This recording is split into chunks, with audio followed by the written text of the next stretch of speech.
5:30.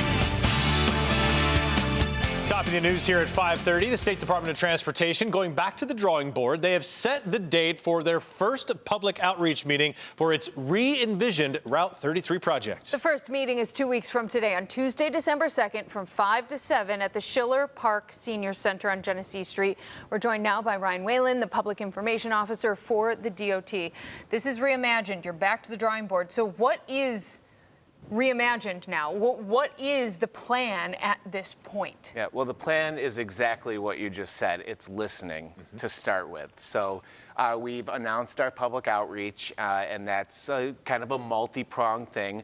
We launched our social media this week. That includes X, Facebook, and Instagram, and we're going to be regularly updating that throughout this project now. And we also announced our listening session. So that first one is at the Schiller Senior Center.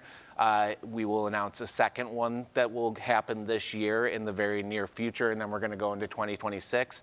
And the goal is to really get around to all the different communities, because we know that there are people that are affected by the Kensington Expressway that live right next to it.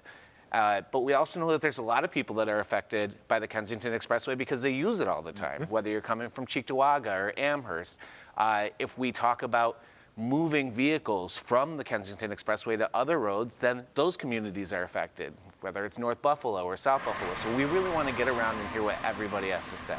I want to compare this to what the process that all of us, in terms of the community, the city of Buffalo and surrounding suburbs, went through, and how this project was dropped. Of course, the folks who stood in opposition, they sued. They effectively won their case to get it to the point where a judge was going to force an environmental study. The DOC said, that's it, we're pulling it out, and now we're going to go back to asking residents. So if we were to talk about what happened then versus what's going to happen now, is the DOT looking for improved communication with residents to start that at the beginning versus maybe longer down the line as what happened last time? Yeah, look, we felt like everybody was invited to the process last time, and we didn't turn anybody away from meetings. It was all public.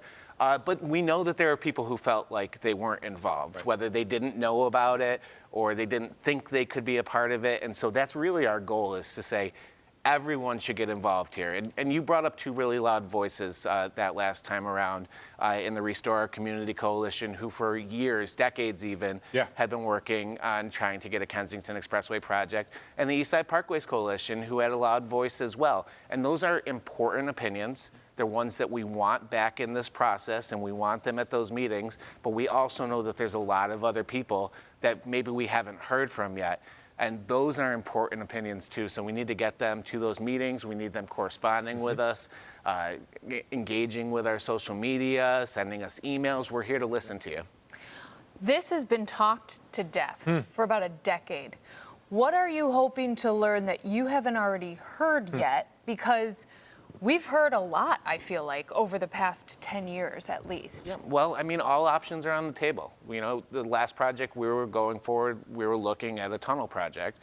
We've heard people talk about a fill-in project, but those don't have to be the only two options, and that's why we do need to hear from people. Look, it's a transformative project, potentially. That's what we want it to be. We also know it's hard to do a big transformative project in Buffalo unless you can build consensus. So we see this as a chance to sort of do two things, to go out and get those opinions and hear what people have to say, but also just having people talk. Maybe we can get to a project that everybody sort of, you know, collaborates So you're around. hoping to maybe bring people together For who sure. are kind of on, you know, here and here. Maybe we can, in these listening sessions, come to a Yeah, we need people talking middle in Buffalo, and we do need some consensus. So this is an opportunity for people to go out and talk with us and talk with each other. This has long been described as the billion-dollar Kensington Expressway project. That was the money that was earmarked for it. We have had this discussion over the past several months, sort of where that money is. The DOT has effectively earmarked it to different other projects that are more shovel-ready. So the question is, once we get through the listening process, will the money be there for that generational project you're talking about? Yeah, look, to the extent that we've said $1 billion for the Kensington Expressway, that hasn't changed from the state's point of view, but we also know that we don't know what this project is going to be at this point. So to really start talking about money or timeline or any of those things, it's hard to do because we need to go out and see what the scope of this project's going to be, what people want it to be, and then we can start talking about those specific details. Is something definitely going to happen? From our perspective, we want to do a project, and that's why we're going through this. So that's why we need people to, come talk to us. Excellent. So yeah, we want to do a transformative project for Buffalo and Western New York, and that's our goal here. Yeah. One more time on the meetings that are coming up. Yeah, Schiller Park Senior Center in Buffalo. It's 5 p.m. to 7 p.m. on December 2nd. It's an open house style, so you don't have to be there for the entire 2 hours, but you're welcome to be. We'll have representatives from DOT to talk with. You can ask them your questions. You can tell them what you want. We'll have some boards around so that people can look. We want to know things like, where do you live? Where do you go? How do you use the Kensington Expressway? What are the factors that are important to you? And then we're going to use all of that we gather throughout this project to influence the scope of what we're doing. And what is the social media we should be looking out for as well? Sure. QC Forward New York on X, Queen City Forward on Facebook, Queen City Forward on Instagram. We're going to be filling it up as we get those more meeting dates. We'll be putting that out. We're finding different ways to just try to engage with people. So let us know what you want to see on it, and we'll have a way to communicate. Excellent. Ryan Whalen with the Department of Transportation. Ryan, thanks, man. Appreciate it.